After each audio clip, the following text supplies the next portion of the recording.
రోజు ధ్యానాంశంగా ప్రభువును మన రక్షకుడైన యేసయ్య నామమునకు మహిమ కలుగును గాక. క్రీస్తునందు ప్రియమైన వాళ్ళరా, ఈరోజు ధ్యానాంశంగా పరిశుద్ధ గ్రంథంలోంచి ఒక మాటను మనం ధ్యానించుకుందాం. తిమోతికి రాసినటువంటి మొదటి పత్రిక 6వ అధ్యాయము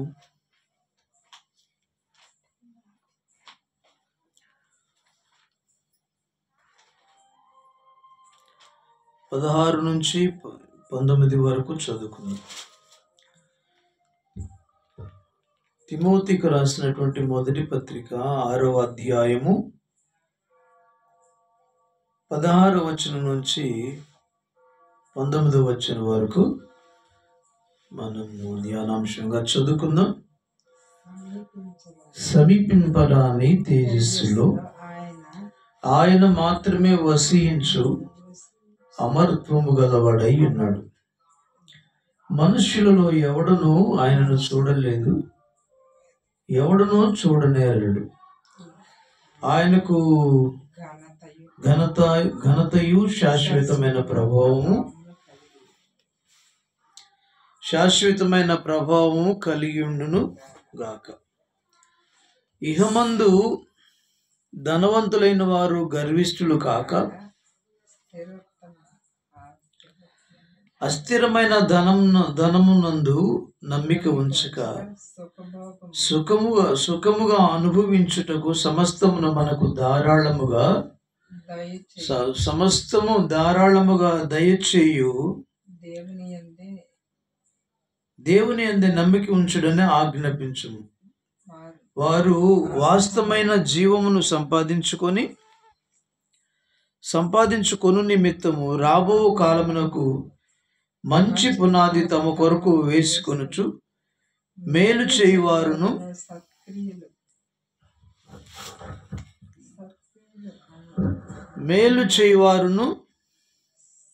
సత్క్రియలను ధనము గలవారును ఔదార్యము గలవారును తమ ధనములో ఇతరులకు పాలిచ్చువారినై ఉండవలెనని వారికి ఆజ్ఞాపించు.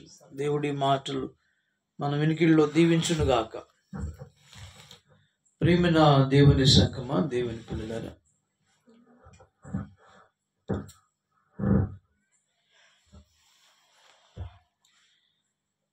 రోజున మనం ధ్యానాంశముగా ఈ మాటలు ధ్యానించుకుందాం. పిల్లలారా గమనించండి, దేవుని యొక్క గొప్పతనం ఇక్కడ మనం చూస్తూ ఉన్నాం. పిల్లలు, ఆయన సమీపించరాని తేజస్సుతో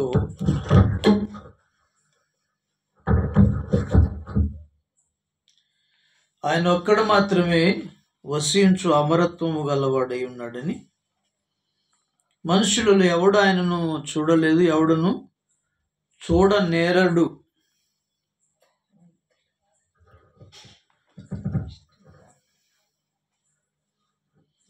ఆయనకు ఘనతయు శాశ్వత ప్రభావం కలిగి ఉండను గాక అని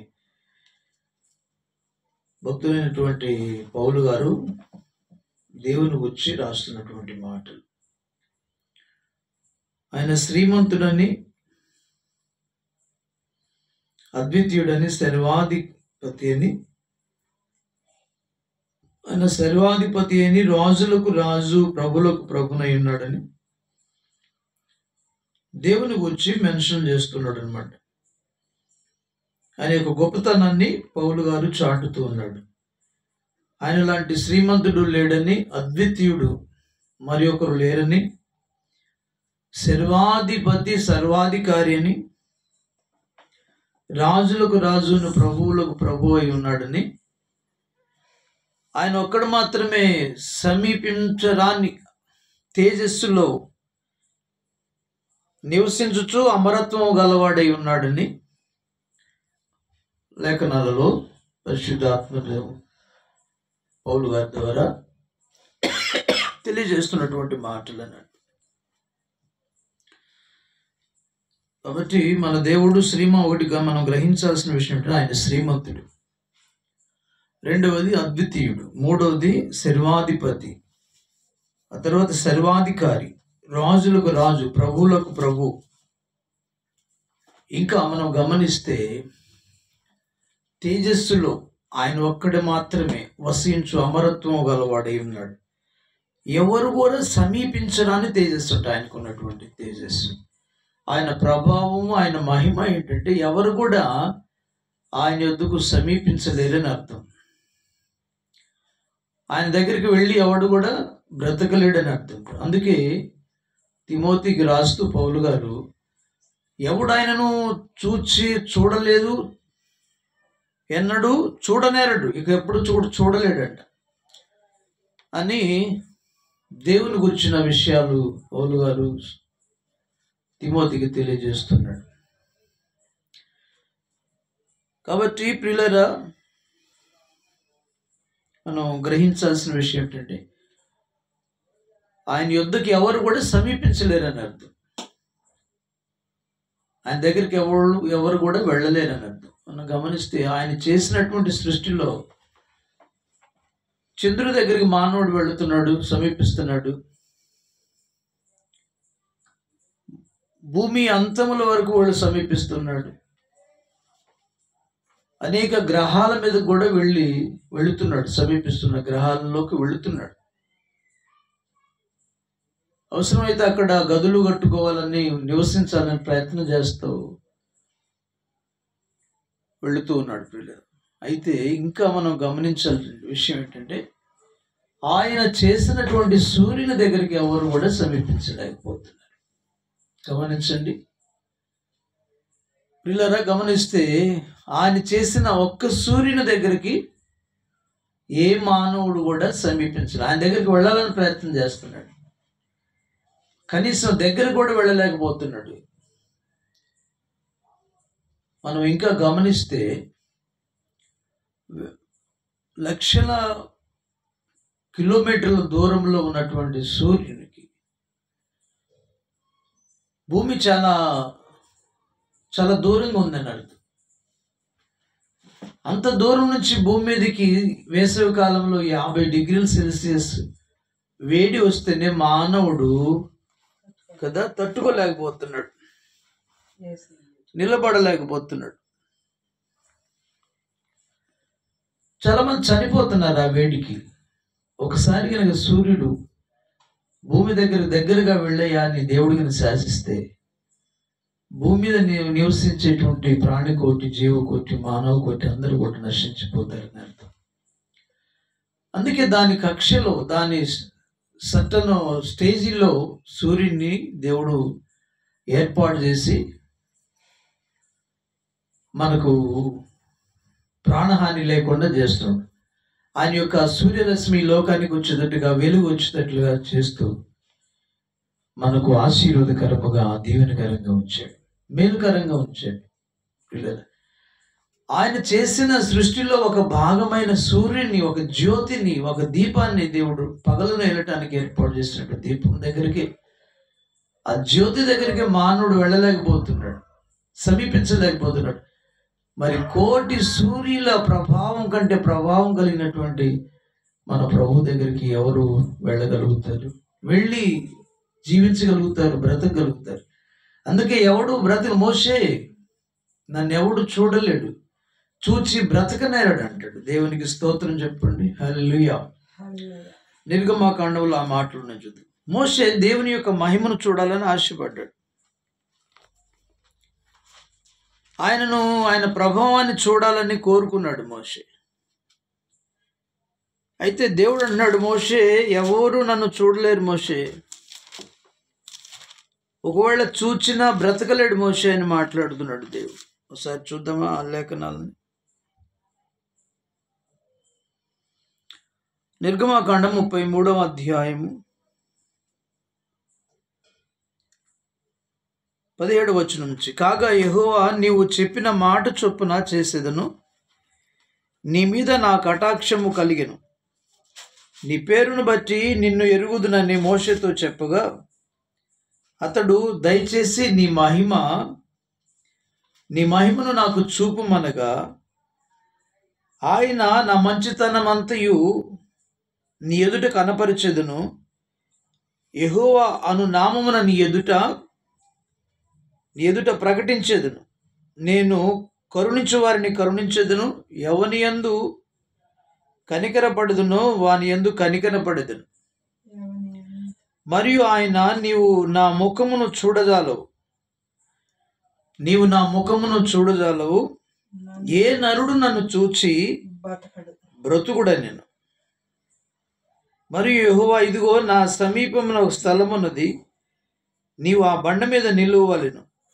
నా మహిమను నిన్ను దాటి వెళ్ళుచుండగా ఆ బండ సందులో నిన్ను ఉంచి నిన్ను దాటి వెళ్ళు వరకు నా చేతితో నిన్ను కప్పెదను.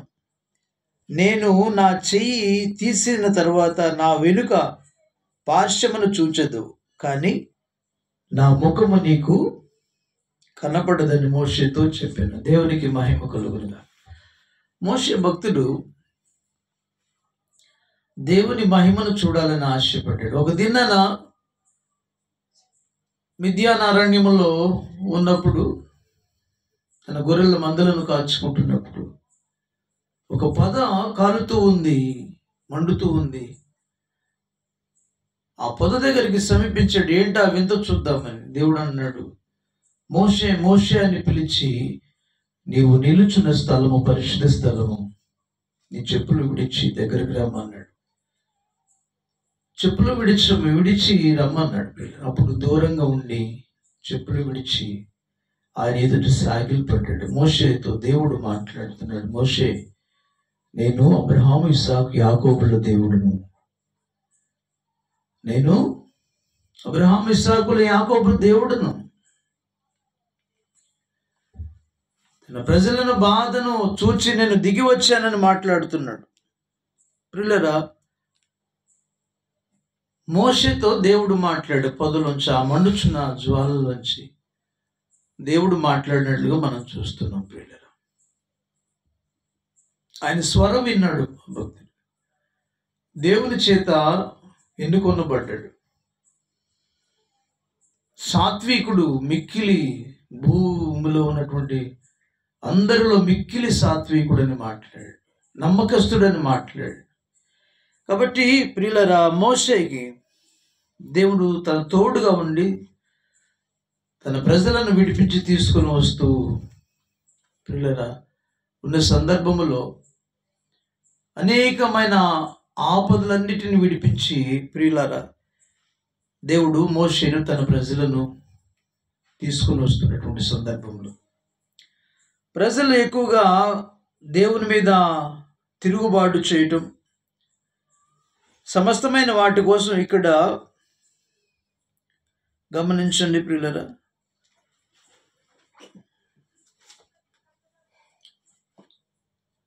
వాళ్ళు ఎప్పుడైతే ఎర్ర సముద్రము దాటి వచ్చిన తర్వాత ప్రియులారా ఆయన మీద తిరుగుబాటు చేసినట్లుగా దేవుని గ్రంథంలో మనం చూస్తున్నాం. ప్రియులారా, మోషే దేవుని చేతిలో ఉన్నటువంటి పలకలు పడవేసి వాటిని పడగొట్టినాం. ఎప్పుడైతే ప్రజలు మరి తమ ఆలోచనలు మార్చుకొని దేవునికి ఆ మాతో నడిపించినటువంటి మోషే ఏమయ్యాడో, 40 దినాలు సీనాయి పర్వతం మీద దేవుని సన్నిధిలో మోషే ఉంటే పిల్లలు ఆయన ఏమయ్యాడు మాకు ముందుగా నడిచేటోడు ఒక దేవతను చేయమని, దేవుని చేయమని వీళ్ళందరూ కూడా తమ బంగారాలు తీసుకొచ్చి దాన్ని మరి అహరోనుకి ఇచ్చినప్పుడు అతడు అగ్నిలో వేస్తే ఒక దూడ ఆకారం వచ్చినట్లుగా ఆ దూడను తీసుకుని వాళ్ళందరూ కూడా పూజిస్తూ ఈ రీతిగా అనేక ఆహారం కోసం సనిగారు, మాంసం కోసం సనిగారు, రకరకాల వాటి కోసం మోషే మీద, దేవుని మీద, అహరోను మీద ప్రజలు సనుగుతూ గొనుగుతూ ఉన్నటువంటి అనేక విషయాల్లో దేవునిని బాధ పెడుతున్నటువంటి విషయాలు ఈ రీతిగా ఆయన కోపము దిగి వస్తున్నటువంటి దినాలు. ఆ తర్వాత దేవుని పిల్లరా ఇక ఆయన అంటున్నాడు, నా సన్నిధి నీకు తోడుగా రాదు అంటున్నాడు. వాళ్ళు ఎప్పుడైతే అలాగ చేశారో దేవుని కోపం వాళ్ళ మీదకి దిగి వచ్చింది. అక్కడ అనేక మందిని మరి లేవీలు తన పక్షాన, మోషే పక్షాన నిలబడి దేవునికి వ్యతిరేకంగా చేసిన వాళ్ళందరినీ చంపేసినట్లుగా దేవుని వాక్య భాగంలో మనం చూస్తున్నాం. అయినా దేవుని కోపం చల్లారలా. ఇక్కడ అంటున్నాడు 17వ వచనంలో 33:17 అంటున్నాడు, నా సన్నిధి నీకు తోడుగా వచ్చును, నేను నీకు విశ్రాంతి కలుగు చేసేదను. ప్రియులారా గమనించండి, నేను నీ పేరును బట్టి నేను ఎరిగి ఉన్నానని మాట్లాడుతున్నాడు. ఒక మనుషుడు తన స్నేహితునితో మాట్లాడినట్లు యెహోవా మోషేతో ముఖాముఖిగా మాట్లాడుచుండెను. తర్వాత అతడు పాలెంలోనికి తిరిగి వచ్చుచుండెను. అతని పరిచారకుడును నూను కుమారుడు యెహోషువను యవనస్తుడు ఆ గుడారంలో వెలుపల రాలేదు. గుడారంలో నుండి వెలుపలకు రాలేదు. కాబట్టి ప్రభునందు ప్రియులారా, ఈ రీతిగా దేవుడు మోషేను కటాక్షించి మోషేను ఎరిగి ఉన్నానని మాట్లాడుతున్నాడు. పిల్లలు, నా సన్నిధి నీకు తోడుగా వచ్చునని మాట్లాడుతున్నాడు. ఒక స్నేహితునితో మాట్లాడినట్లుగా మోషేతో మాట్లాడుతున్నాడు. పిల్లలు, ముఖాముఖిగా మాట్లాడినని లేఖనాలు ఉన్నాయి. ఈ రీతిగా ప్రియులారు ఉన్నప్పుడు ఆ సమయంలో మోషే దేవుణ్ణి అడుగుతున్నాడు, అయ్యా నిన్ను నేను చూడాలి, నీ మహిమను నేను చూడాలని కోరుకుంటున్నానని చెప్పేసి దేవుని ఎదుట ప్రియులారా ఆయన అడిగినప్పుడు అందుకుంటున్నాడు. నీవు నా ముఖమును చూడగలవు, ఏ నరుడు నన్ను చూచి బ్రతకడు అని మాట్లాడు. అయినా దేవుడు మోషే అడిగినందువలన మోషేకి ఏం చేశాడు, తన మహిమను చూపించాలని ఆశపడ్డాడు. అయితే నీవు నా ముఖమును చూడలేవు అన్నాడు. అంత ప్రకాశము, అంత తేజస్సు కలిగిన వాడు, ఎవరు ఆయన ఎద్దుకు సమీపించలేని తేజస్సు కలిగినటువంటి దేవుడు మన ప్రభు అయిన యెహోవా. దేవుని స్తోత్రం చెప్పండి.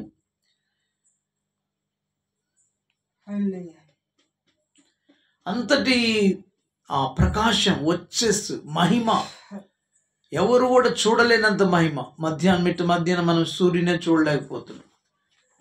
దేవుడు చేసిన ఒక సృష్టిలో ఒక భాగమైన సూర్యుడిని మానవుడు చూడలేకపోతున్నాడు.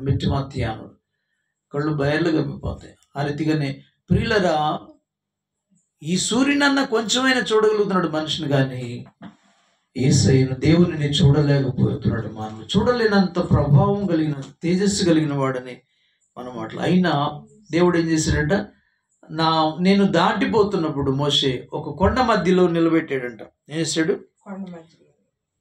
సమీపముగా ఒక స్థలం ఉన్నది, నీవు ఆ బండ మీద నిలబెట్టాడు. మొదటిగా నా మహిమ నిన్ను దాటి వెళుచుండగా బండ సందుల్లో నుంచి నిన్ను ఉంచి, బండ సందుల్లో నేను ఉంచుతాను. దాటి వెళ్ళుచుండగా బండ సందులో ఉంచి నిన్ను దాటి వెళ్ళు వరకు నా చేతిని నిన్ను కప్పేదును అని మాట్లాడుతాను. అప్పుడు చనిపోకుండా ఉంటాడని దేవుడే తన చెయ్యిని దాచి, చెయ్యి నీడలో దాచాడు. ఆ తర్వాత చెయ్యి తీసిన తర్వాత నా వెనుక పార్శ్వాన్ని మాత్రమే చూస్తావు నువ్వు అని మాట్లాడాడు. అలానే మోషే కూడా నా ముఖాన్ని మాత్రం నువ్వు, ముఖము నీకు కనబడదని మోషేతో చెప్పాను. నేను నా చెయ్యి తీసిన తర్వాత నా వెనుక పార్శ్వమును చూచెదవు గాని నా ముఖమును నీకు కనబడదని మోషేతో చెప్పాను. దేవునికి మహిమ కలుగునుగా. అలాగా మోషే దేవుని యొక్క వీపు, వెనుక పార్శ్వాన్ని మాత్రమే చూచాడని అర్థం. దాని గురించి మోషే ఇంకా మెన్షన్ చేయలేదు. ప్రియులరా, ఏమైనా ప్రభునందు ప్రియులరా, ఏ మనుషుడు కూడా బ్రతకలేడు, ఆయన చూడలేడు, చూడనేరడు, చూచి బ్రతకలేడని మాట్లాడుతూ, అంత ఆ తేజస్సు కలిగిన వాడు, అంత ప్రభావం కలిగినటువంటి దేవుడు అని అర్థం పిల్లలు. కాబట్టి ఆయన ఒక్కడు మాత్రమే వసించగలిగినట్టు, ఆయన ఒక్కడే ఆ వెలుగులో, ఆ మహిమలో ఉన్నాడని తిమోతికి తెలియజేస్తూ ఉన్నాడు. భక్తుడైన తిమోతికి పౌలు గారు తెలియజేస్తున్న మాటలు అవి పిల్లలు గమనించండి. మరలా ఒకసారి తిమోతి పత్రిక వెళదాం. మనుషులను ఎవడు నన్ను చూడలేడు, ఎవడనూ చూడనేరడు, ఆయనకు ఘనత శాశ్వత ప్రభావం కలిగి ఉండడు కాక అని మాట్లాడుతూ, అయితే మనల్ని ఏం చేయమంటున్నాడు అంటే, ఇహమందు ధనవంతులైన వారు గర్విష్ఠులు గాక హెచ్చరిస్తున్నాడు. తిమోతి సంఘానికి తెలియచేయమంటున్నాడు. ఏమంటున్నాడు, ఇహమందు ధనవంతులైన వారు గర్విష్ఠులు గాక, అస్థిరమైన ధనము యందు నమ్మిక ఉంచుగా. ఒకటి ధనం వచ్చినప్పుడు మదం ఇచ్చుద్దని లేఖనాలు. ధనాపేక్ష సమస్త కీడులకు మూలమని కూడా మాట్లాడుతుంది. ధనము న్యాయార్జితమైన ధనాన్ని ఆయన ఇచ్చినప్పుడు లేదా గర్వించకూడదని. ధనవంతులు ఈ లోకంలో ధనవంతులైన తర్వాత వాళ్ళ జీవితంలో వచ్చేటువంటి మొట్టమొదటి స్థితి ఏంటంటే గర్విష్ఠులుగా మారుతారని మాట్లాడుతుంది. కాబట్టి ఇహమందు ధనవంతులైన వారు గర్విష్ఠులు కాకుండా ఉండాలని మాటలు. గర్వము నాశనానికి ముందు నడుస్తూ ఉంటుందని మాట్లాడుతుంది. ధనం ఆయన ఇచ్చినప్పుడు మనం ఎప్పుడు కూడా గర్వపడకూడదు. బలం ఇచ్చినప్పుడు గర్వపడకూడదు. జ్ఞానం ఇచ్చినప్పుడు గర్వపడకూడదు. ఈ లోకంలో ఐశ్వర్యము కావలసినవన్నీ ఇచ్చినప్పుడు ఎప్పుడు కూడా గర్వపడకూడదని మాట్లాడుతున్నాడు పరిశుద్ధాత్ముడు. గర్వము నాశనానికి ముందు నడుస్తూ ఉంటుందంట. గర్విష్ఠులను ఆయన అణిచివేస్తాడు. దీనులకు తన కృప చూపించి అహంకారులను ఎదిరిస్తాడని దేవుని లేఖనాలు పేతురు భక్తుడు రాస్తా ఉన్నాడు. కాబట్టి ధనవంతులైన వారు ఆయన ఇచ్చిన ధనాన్ని బట్టి దేవుని గణపరచాలి, కానీ మనం అహంకారం చూపకూడదు, పొగరు చూపకూడదు, గర్విష్ఠులు కాకూడదు అని మాట్లాడుతున్నాడు. గర్విష్ఠులనైనా ఆణపశక్తి కలిగిన వాడిని మాట్లాడుతున్నాడు. కాబట్టి గర్వము మంచిది కాదు, అది నిన్ను తుదుకు నాశనం తీసుకెళ్ళదని మాట్లాడు. కాబట్టి గర్వాన్ని విడిచిపెట్టాలని అస్థిరమైన ధనము యందు నమ్మిక ఉంచు. ఆ ధనం యందు నమ్మకం, ఆ ధనాన్ని కొంతమంది ధనమే వాళ్ళకి సర్వస్వంగా మారు. సిరి దేవుడుగా వాళ్ళకు ఉంటాడు. సిరిని నమ్ముతూ ఉంటారు, సిరిని పూజిస్తూ ఉంటారు, సిరిని కదా సేవిస్తూ ఉంటారు. కాబట్టి దేవునికి సిరికి నీవు దాసుడిగా ఉండనేరు అని మాట్లాడుతున్నారు పిల్లలు. కాబట్టి ధనము యందు నమ్మిక ఉంచకూడదంట. మనం దేని యందు నమ్మిక ఉంచాలి? దేవుని యందు నమ్మిక ఉంచాలి. దేవుని నమ్ముకోవాలి. ప్రభు అయిన యేసునందు నమ్మిక ఉంచాలి. ప్రభునందు నమ్మిక ఉంచినట్లయితే, విశ్వాసం ఉంచిన రక్షించబడుదురని లేఖనాలు అపోస్తుల కార్యములు గ్రంథం 16:31 మాట్లాడు. నీ ప్రభునందు విశ్వాసం ఉంచు, అప్పుడు నీవు నీటి వారు నమ్మి రక్షించబడతారని మాట్లాడుతుంది. కాబట్టి అస్థిరమైన ధనమునందు నమ్మిక ఉంచక దేవుని యందు నమ్మిక ఉంచాలి. పిల్లలు గమనించింది. కాబట్టి గమనిస్తే ఇర్మియా గ్రంథంలో 17వ అధ్యాయంలో ఒక మాట ఏమంటున్నాడంటే, ఎవరిని నమ్ముకోవాలి, ఎవరిని మనము సేవించాలి, ఎవరిని ఆరాధించాలి అంటే ఇర్మియా భక్తుడు తెలియజేస్తున్న మాటలు 17వ అధ్యాయంలో కొన్ని మాటలు ఉన్నాయి. యెహోవా ఇలాగ సెలవిచ్చున్న 17:5, నరులను ఆశ్రయించి శరీరం తనకు ఆధారముగా చేసుకొచ్చు తన హృదయమును యెహోవా మీద నుండి తొలగించుకున్నవాడు శాపగ్రస్తుడు. వాడు ఎడారిలో ఆరోహ వృక్షం వల్లే ఉండును, మేలు వచ్చినప్పుడు అది వానికి కనపడదు. వాడు అడవిలో కాలిన నేల యందు నిర్జనమైన చవటి భూమి యందు నివసించును. యెహోవాను నమ్ముకున్నవాడు ధన్యుడు. కాబట్టి ఎవరు నమ్ముకోవాలంట? యెహోవాను.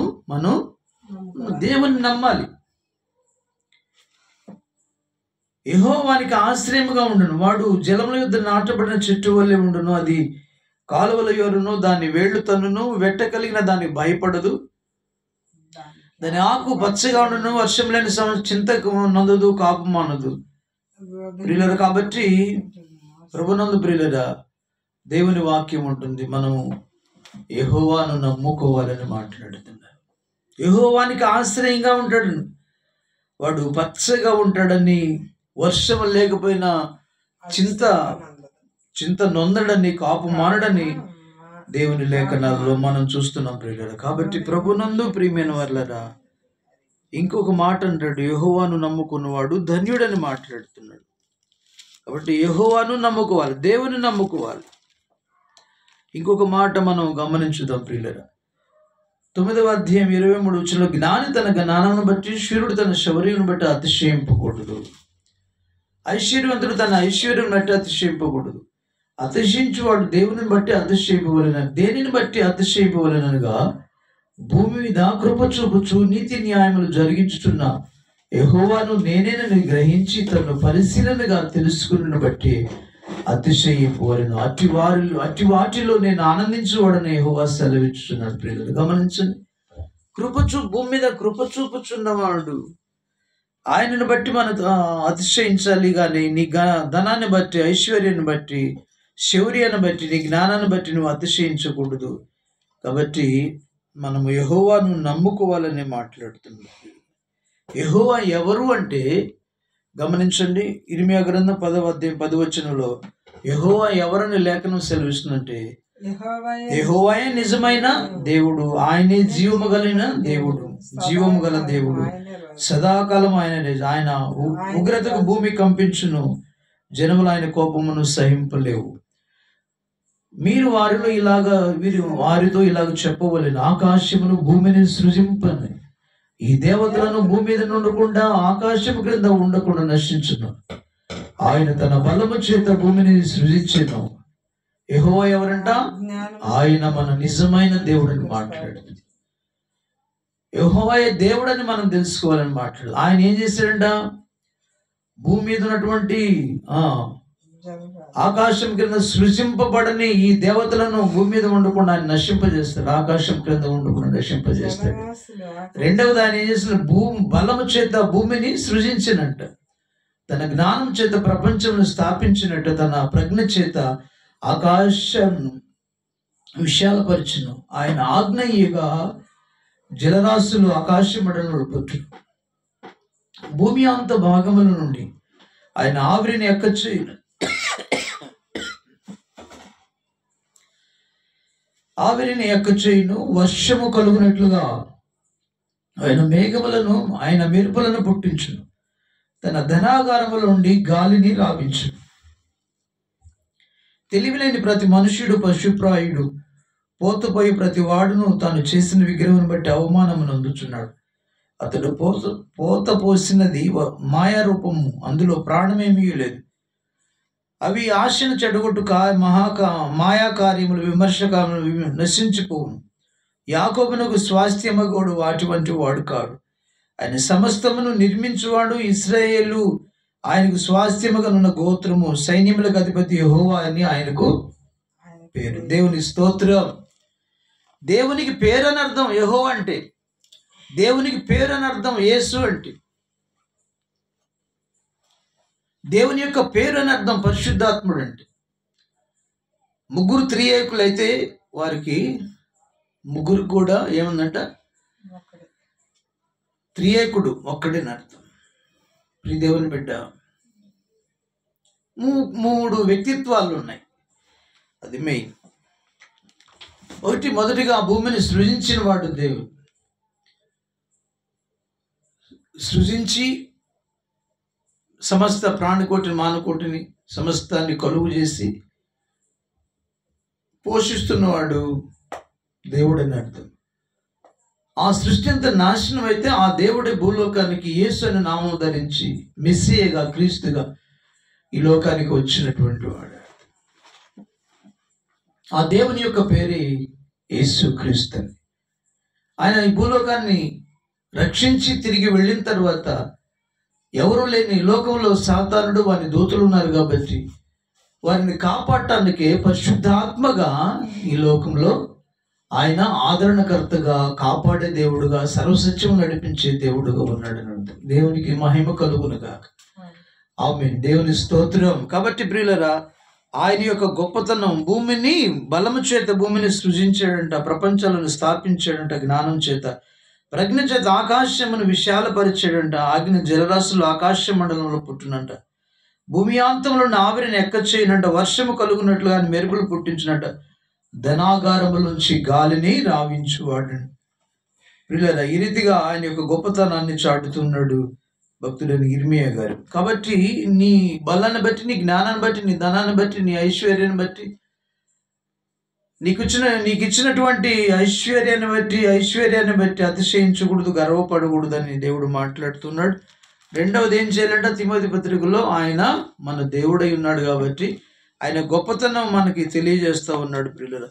కాబట్టి మనం ఈ రోజున పరిశుద్ధాత్మ దేవుడు పౌలు గారి ద్వారా తిమోతి పత్రికలో తిమోతికి రాస్తున్నటువంటి కొన్ని మాటలు, జాగ్రత్త తిమోతి అని తిమోతికి హెచ్చరిస్తున్నటువంటి మాటలు, వాటితో పాటు దేవుని యొక్క గొప్పతనాన్ని పౌలు గారు కూడా చాటుతున్నాడు. ఆయన శ్రీమంతుడని, అద్వితీయుడని, సర్వాధిపతి అని, ఆ తర్వాత రాజులకు రాజుల్ని, ప్రభువులకు ప్రభు అని ఆయన గొప్పతనాన్ని గురించి తిమోతికి తెలియజేస్తున్నటువంటి ఆయన ఒక్కడు మాత్రమే సమీపించడాన్ని తేజస్సులు అమరత్వము గలవాడై, సమీపించడాన్ని తేజస్సులు ఆయన ఒక్కడు మాత్రమే అమరత్వం గలవాడై ఉన్నాడని తిమోతికి తెలియజేస్తున్నటువంటి దేవుని యొక్క గొప్పతనాన్ని చెప్తున్నటువంటి స్థితి మనం ఇక్కడ గమనిస్తున్నాం.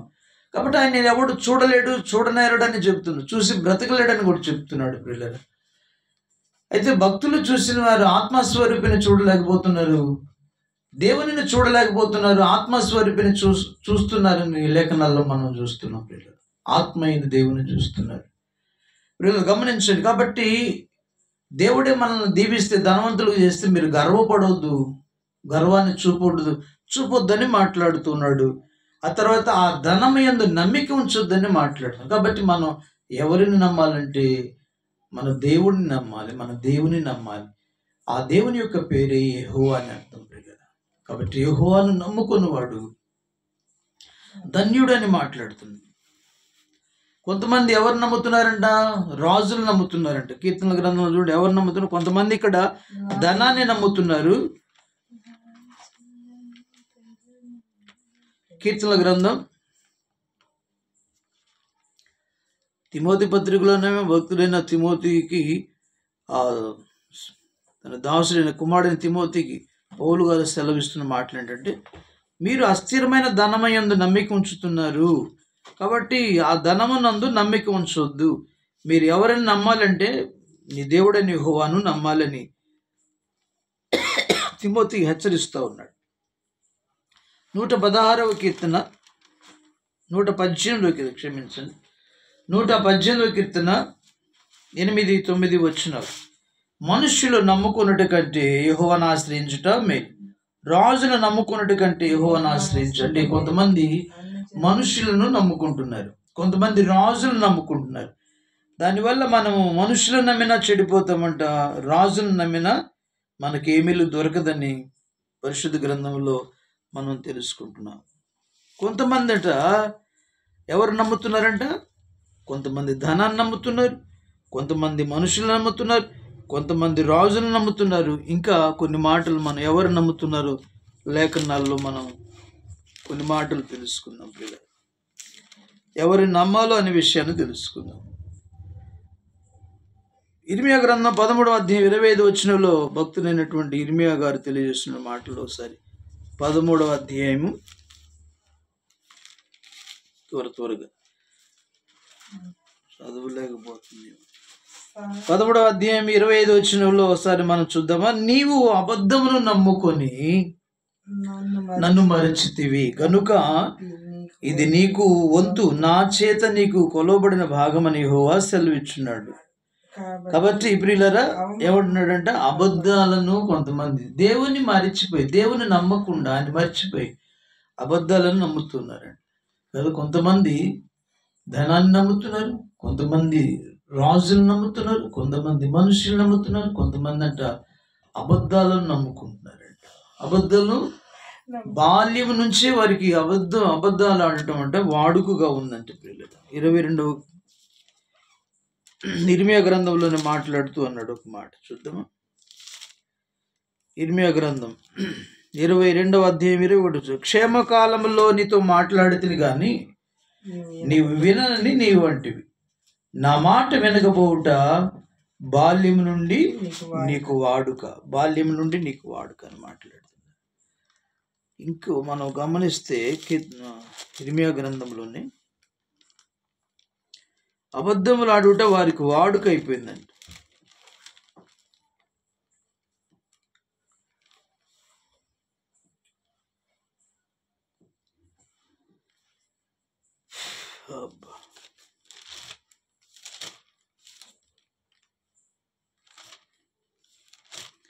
ఇర్మియా గ్రంథమే ఒకసారి వెనక్కి వద్దాం. ఇర్మియా గ్రంథం 6 గమనిస్తే ఇర్మియా గ్రంథం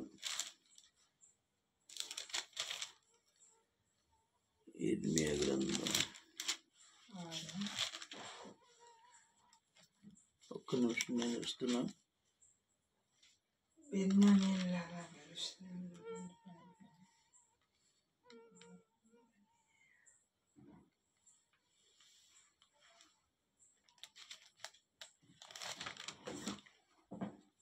ఇర్మియా గ్రంథం 9వ అధ్యాయం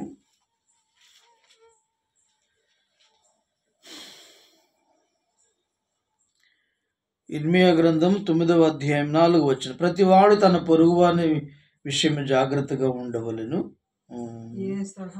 5వ వచనంకు వెళదాం. సత్యమును పలుకుక ప్రతివాడు తన పొరుగువానిని వంచును. అబద్ధములాడుట తమ నాలుకలకు అభ్యాసము చేసినారు. దేవునికి స్తోత్రం కలుగునుగా. ఏంటంటే అబద్ధములాడుట నాలుకలకు అభ్యాసం చేసి ఉన్నారండి. బాల్యం నుంచి వారికి వాడుక అని కూడా మాట్లాడుతున్నారు. ఒకసారి చూద్దాం. అబద్ధములాడుతూ తప్పిపోతున్నారు, సత్యం పలుకుక. బాల్యం నుంచే వారు అబద్ధములాడటం వారికి వాడుకగా ఉంటుందని కూడా. నా మాట వినకపోవటం నీకు వాడుక, అబద్ధములాడుతూ తప్పిపోతారని కూడా మాట్లాడుతున్నాడు. ఒకసారి ఇర్మియా గ్రంథంలోంచి మనం ధ్యానించి చూద్దాం.